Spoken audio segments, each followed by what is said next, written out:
सिया राम जय जय राम। प्रथम सोपान बालकांड।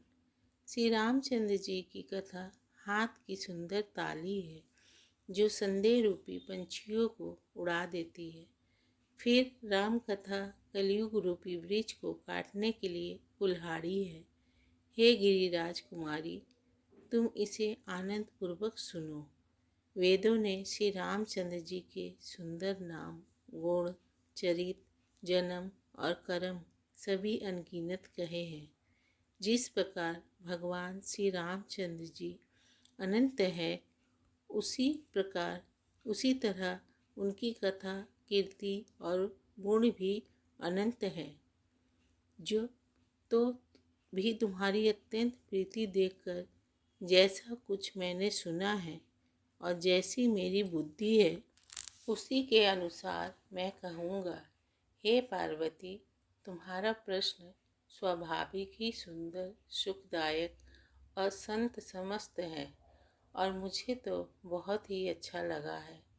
परंतु हे पार्वती, एक बात मुझे अच्छी नहीं लगी। यद्यपि वह तुमने मोह के वश होकर ही कही है।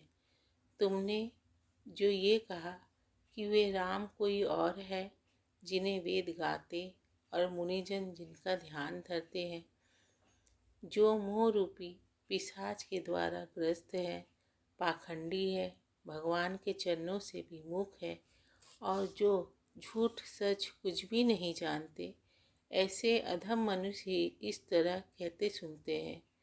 जो अज्ञानी, मूर्ख, अंधे और भाग्यहीन हैं और जिनके मन रूपी दर्पण पर विषय रूपी काई जमी हुई है, जो व्यभिचारी, छली और बड़े कुटिल है और जिन्होंने कभी स्वप्न में भी संत समाज के दर्शन नहीं किए और जिन्हें अपनी लाभ हानि नहीं सूझती, वे ही ऐसी वेद विरुद्ध बातें कहा करते हैं।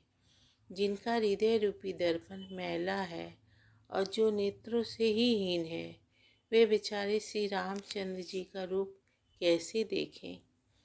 जिनको निर्गुण सगुण का कुछ भी विवेक नहीं है, जो अनेक मनगढ़ंत बातें बका करते हैं, जो श्री हरि की माया के वश में होकर जगत में जन्म मृत्यु के चक्कर में भ्रमते फिरते हैं, उनके लिए कुछ भी कह डालना असंभव नहीं है। जिन्हें वायु का रोग, सन्निपात, उन्माद आदि हो गया हो, जो भूत के वश में हो गए हैं और जो नशे में चूर है, ऐसे लोग विचार कर वचन नहीं बोलते।